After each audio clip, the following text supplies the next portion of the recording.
నమస్తే. జూన్ 2 నుంచి జూన్ 8 వరకు ఈ వారం యొక్క గ్రహస్థితులు ఎలా ఉన్నాయి? ఆ గ్రహాల యొక్క ఫలితము మేషాది ద్వాదశ రాశుల వారికి ఎలా పడబోతోంది? మనుషులకే కాకుండా దేశ కాలమాన రాజకీయ, ఆర్థికపరమైన, సామాజికపరమైన ఫలితాలు ఎలా ఉండబోతున్నాయి అనేది తెలుసుకుందాము. అందులో ముందుగా గ్రహస్థితి చూసినట్టయితే సూర్యుడు వృషభ రాశిలో 3వ స్థానంలో సంచారం చేస్తున్నాడు. చంద్రుడు మేషం నుంచి, వృషభం నుంచి మిథునంలోకి ఈ సమయంలో ప్రయాణం చేస్తున్నాడు. అయితే శని మాత్రము కుంభరాశిలో వక్రగతిలో సంచారం చేస్తున్నాడు. రాహువు మీనరాశిలో ఉండి కుజుడితో షడష్టక యోగంలో సంచారం ఉన్నాడు. అయితే బుధుడు మేషరాశిలో ప్రవేశిస్తున్నాడు 6వ తారీఖున. బృహస్పతి వృషభ రాశిలో 2వ స్థానంలో సంచారం చేస్తున్నాడు.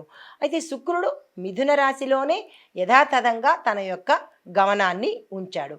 అయితే ఇప్పుడు తులారాశి వారి కనుక చూసినట్టయితే గ్రహస్థితి మిత్రరాశిలో, అంటే మీ శుక్రుడి యొక్క మిత్రరాశిలో సంచారం చేస్తూ ఉండడం వల్ల ఈ తులారాశి వాళ్ళకి అన్ని రకాల సౌఖ్యాలు, అంటే వాహన యోగము, గృహయోగము, ఉద్యోగ యోగము, రాజకీయ నాయకులకైతే రాజకీయ యోగము, వ్యాపార యోగము, దీంతో పాటు లగ్జరీ లైఫ్ని ఈ సమయంలో ఇవ్వబోతున్నాడు తులారాశిలో ఉండేవారికి.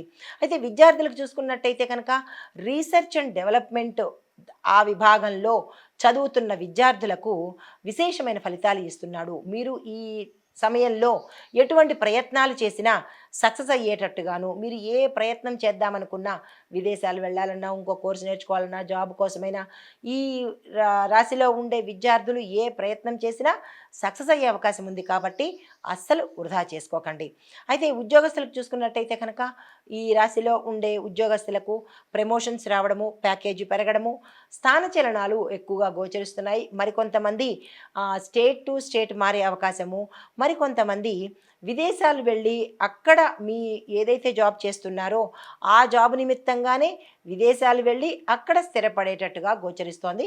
మరికొంతమందికి స్టేట్స్ మారే అవకాశము, మీరున్న రాష్ట్రం నుంచి వేరే రాష్ట్రానికో లేదా వేరే ప్రాంతానికో వెళ్ళే అవకాశాలు ఇక్కడ ఎక్కువగా గోచరిస్తున్నాయి.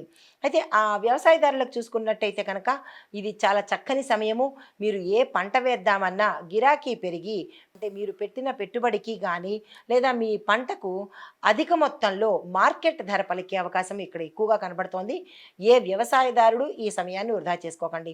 అయితే ఇంకా వ్యాపారస్తులకు చూసుకున్నట్టయితే కనుక వ్యాపార, వర్తక, వాణిజ్య, పారిశ్రామిక రంగాల్లో ఉన్న వారికి చూసుకున్నట్టయితే కనుక విశేషమైన కాలము అని చెప్పచ్చు.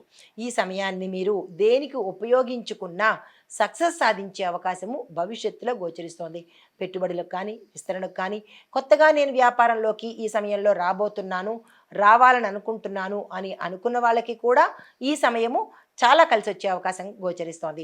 అయితే ఇంకా ఆర్థిక పరంగా చూసుకున్నట్టయితే అందరికీ కూడా, అంటే ఈ రాశిలో ఉండే ప్రతి ఒక్కళ్ళకి ఆదాయ మార్గాలు ఎక్కువగా ఉండేటట్టుగా గోచరిస్తోంది.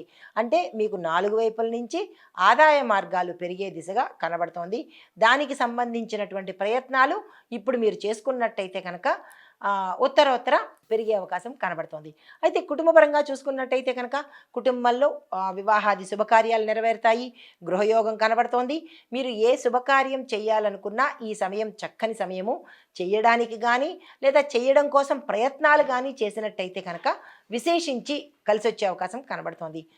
అయితే ఆరోగ్యపరంగా చూసుకున్నట్టయితే శరీరంలో వేడికి సంబంధించినటువంటి సమస్యలు ఎక్కువ వచ్చే అవకాశం కనబడుతోంది. దానికి సంబంధించిన జాగ్రత్తలు తప్పనిసరిగా తీసుకోండి. అయితే మీకు చెప్పదగిన పరిహారము, శుక్రవారం రోజు సంతాన గోపాల స్వామివారి యొక్క పూజ చేసుకున్నట్టయితే చాలా మంచిదిగా గోచరిస్తోంది. అయితే ఇక్కడ ఇంకొక విశేషం ఏంటంటే వివాహం కోసం ప్రయత్నం చేసేవారు లేదా అంటే సంతానం కోసం ప్రయత్నం చేసేవారు ఈ సమయాన్ని చాలా చాలా చక్కగా ఉపయోగించుకోండి. ఇది మీకు కలిసి వచ్చే సమయము. ఆ ప్రయత్నాలు చేసుకోండి. అయితే మీకు చెప్పదగిన విశేషమైన పరిహారం ఏంటంటే సుబ్రహ్మణ్యేశ్వర స్వామి వారికి అంటే వివాహం ఆలస్యం అవుతున్న వాళ్ళు, సంతానం తొందరగా కలగని వాళ్ళు, లేదా సంతానం కలిగి ఇబ్బంది పడుతున్న వాళ్ళు సుబ్రహ్మణ్యేశ్వర స్వామి వారికి క్షేత్ర దర్శనం కానీ, లేదా అంటే మీరు దగ్గరలో అంటే మీకు దగ్గరలో ఉన్న ఏదైనా సుబ్రహ్మణ్యేశ్వర స్వామి వారి ఆలయ దర్శనం చేసి మంగళవారం రోజు మాత్రము ఉపవాసం ఉండి తదుపరి తిన్నట్టయితే పలహారం చేయండి. ఈ ఈ ప్రత్యేకమైన ఈ పరిహారము వివాహం ఆలస్యమవుతున్న వాళ్ళకి, సంతానం కోసం ప్రయత్నం చేస్తూ ఇబ్బంది పడుతున్న వాళ్ళకి మాత్రమే ఈ పరిహారంగా చెప్పబడింది. ఇవి చేసుకొని సానుకూలమైన ఫలితాలు పొందండి. నమస్తే.